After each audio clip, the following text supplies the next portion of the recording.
Even though it was just a regular game in a bilateral series, so not very important in the larger scheme of things, yet this game is going to be remembered because a big record was broken today. Shivam Dube, who had the longest winning streak for any player in T20I history, 37 matches without losing a game. His winning streak has finally come to an end as India were brought down. World champions India, I should say, that were brought down to planet Earth by a clinical Australian team led by Josh Hazlewood, who was, of course, the player of the match. India bundled out for 125 in a bouncy, quick pitch at the Melbourne Cricket Ground.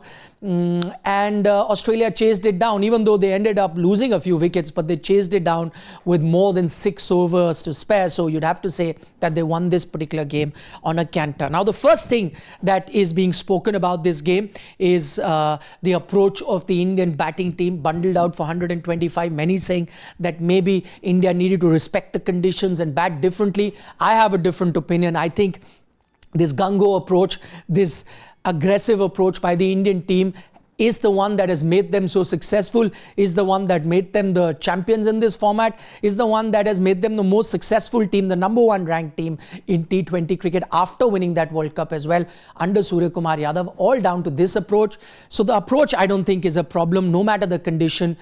So they need to continue that because you are succeeding far more many times than you are failing. So continue with that approach. I don't see that being an area that you need to really fix. Also, the highest run getter for India on this game was Abhishek Sharma. He got 68 at 180 strike rate. So he showed that the approach is not an issue. He continued to bat in that aggressive fashion and got those runs. Maybe, and if you look at how the Australian batters also came out, Mitch Marsh, Travis Head, they were also batting aggressively, and they were the 2 most successful batters for the Australian team. So again, that aggressive approach is not the issue. I think what they needed to be a bit mindful of was that extra bounce, and you should have played on those strokes that the Indian batters were looking at, but maybe slightly better, just as how Abhishek adapted, they needed to do that. So I wouldn't want the Indian team to change their approach. Yes, probably get better on these bouncier pitches. That is something that they need to get used to, or probably adjust that in their mind, just as an Abhishek did. That's point number 1.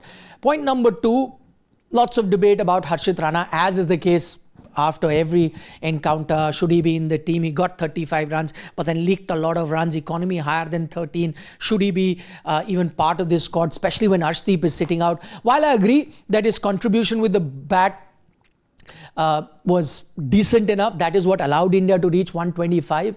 But his bowling performance today was one to forget. Is he really pulling his weight in the team? The answer to that is no. So of course there will be talks about it, there will be question marks about it, but at the moment I don't see how you can keep him out. You cannot not have a batter till number 8. That has become the norm in T20 cricket world over, and I don't think India can really change that. And with the approach that they have, that aggressive approach, that they can not have a batter at number 8. You need to fix that. Until Hardik Pandya comes back, you will have to have a Harshit bat there at number 8 because you don't have too much faith in Shivam Dube also delivering too many overs with the ball. So he will be there at 8. And as far as Arshdeep is concerned, I would love to have him in the team. That will solve your problem of the power play as well as death bowling, but he can only come in for a spinner. Now, who is the spinner you're going to drop? Akshar you can't, because then again your batting falls back to number 7. You need batting till 8. That just leaves out with Varun and Kuldeep. Varun had a very good game today. Kuldeep was your player of the tournament at the Asia Cup. Very tough to make a call there. But if in case you need to bring in Arshdeep, you may have to drop a spin bowler. In these conditions, I think that's a valid option that the Indian team can take. So that is the reality of Harshit Rana. You can hate on him, you can talk about the performance, but at the moment, till you find another all-rounder or Hardik is fit, how do you not have batting till number 8 and someone who can then bowl also a full quota of overs? Nitish Reddy also cannot be that player. Shivam Dube also cannot be that player at the moment. So this is something that you have to face up to reality rather than just saying X shouldn't play. You also have to find a solution, and I don't think you see a straight cut solution at the moment. Finally, Shubman Gill, he becomes the other talking point. Looked all at sea in that brief stay that he had on the crease. I don't think we should be judging him after every T20 that he finishes, but he will know this for sure, that there is pressure on him and he will be feeling that pressure, especially in the T20 format, not in ODI where he was a regular and has done well, not in Test match cricket where he's the captain and has done well. In T20, because Yashasvi Jaiswal is sitting out, there's always going to be pressure on Shubman Gill. And as I said, you shouldn't be taking a call about his form after every game. You'll have to see a long-term sort of a view. And because he's a Test captain, that privilege also comes when you give him a long rope, even in T20s. So you'll have to wait and watch. Maybe a couple more series and see how he gets along as an opener there, because that is a place that he's not really settled. That's also pushed Sanju into the middle order. Sanju has gone into the middle order. It's pushed Rinku out, your finisher out of the 11 as well. You've had to tinker with a lot of things to adjust and get Shubman there. As I mentioned, Yashasvi Jaiswal also out. So if he wants to continue, he will have to show some good form in the longer run, and only then will be a situation where he can justify his position in the 11.